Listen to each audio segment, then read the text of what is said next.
Good morning. We've got a couple of folks sick today. Brother Mike's among them.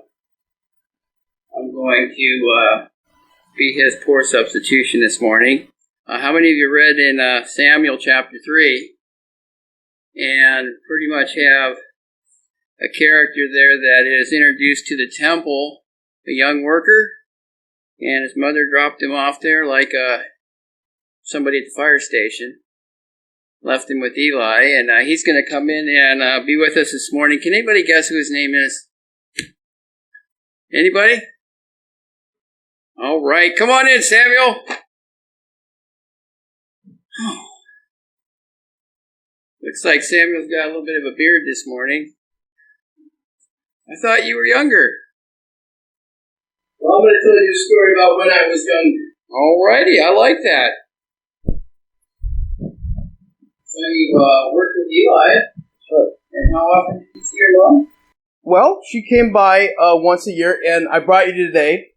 As she promised before, she brought me a coat that she'd make me because I'd outgrow it, and this is one of the last ones that she brought me as a coat when she came and visited me in the temple.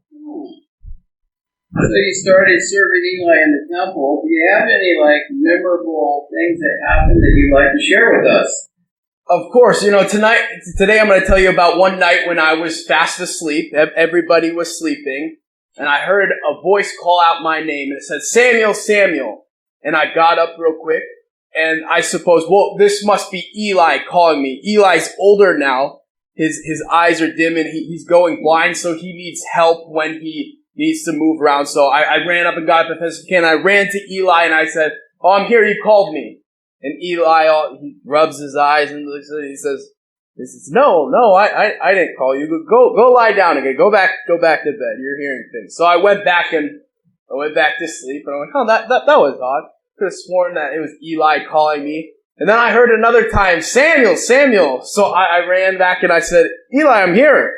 You called me." He says, No, I didn't call you. Go back to bed. Go lie down." So I went in and I'm laying, I'm trying to get back to sleep, and I hear a third time, "Samuel, Samuel." So I go up and I'm like, well, I'm sure I heard it this time. So I run back and I tell Eli, "You called me." He says, "No, I didn't call you." But then on this third time, he realized, he said, "It's the voice of God that's calling you." And he told me, he said, "Go back and lie down again. And if he calls you out again, say, 'Speak, Lord, thy servant heareth.'" So I was like, God's calling me. So I go back and I'm lying down. I'm trying to get back to sleep. And sure enough, I heard, "Samuel, Samuel." And I rose up and I said, "Speak, Lord, thy servant heareth." And it was the voice of God that was calling to me that day. This is the first time I had ever heard him speak to me. And he started to tell me certain things. He says, I'm going to do things in Israel, and everybody who hears about it make their ears tingle. And he goes on to tell me how he's going to judge the house of Eli, and that he's going to judge against them for the evil and the vileness that his sons have been going around and perverting the ways of the temple, and how he bade them and he didn't get it under control. He didn't chastise and punish them. He says they're all going to be judged, and that the Lord's going to do these things. So after this, I go back to sleep.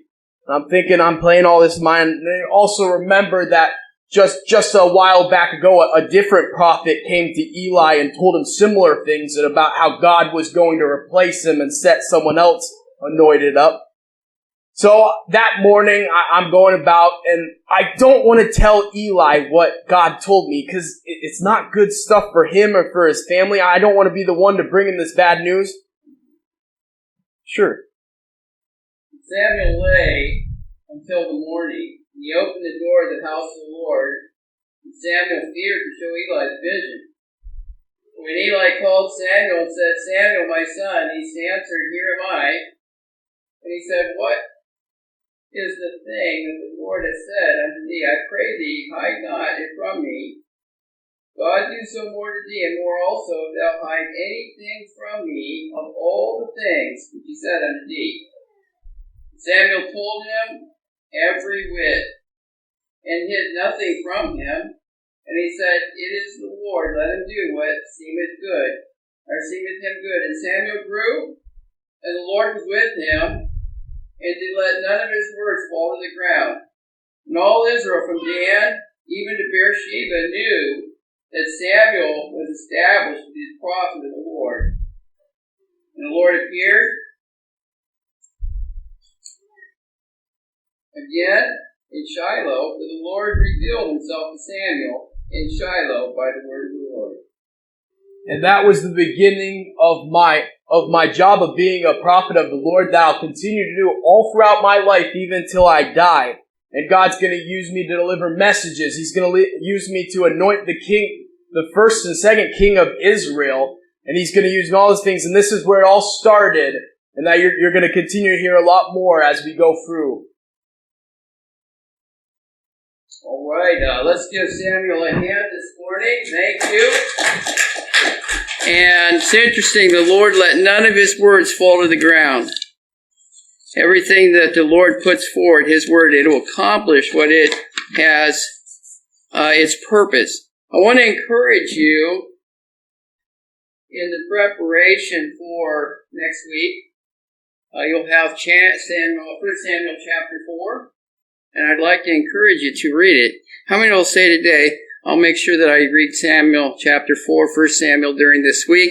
There's only 22 verses in it, I checked. So it's a pretty quick read there. And I know that you will enjoy and get more understanding if you'll prepare a little bit ahead of time. You've been listening to a message from the pulpit of Town Center Baptist Church in Happy Valley, Oregon. We invite you to come visit us at 10505 Southeast 85th Avenue in Happy Valley. If we can be of help to you, please call us at 503-659-4494. We wish you God's very best.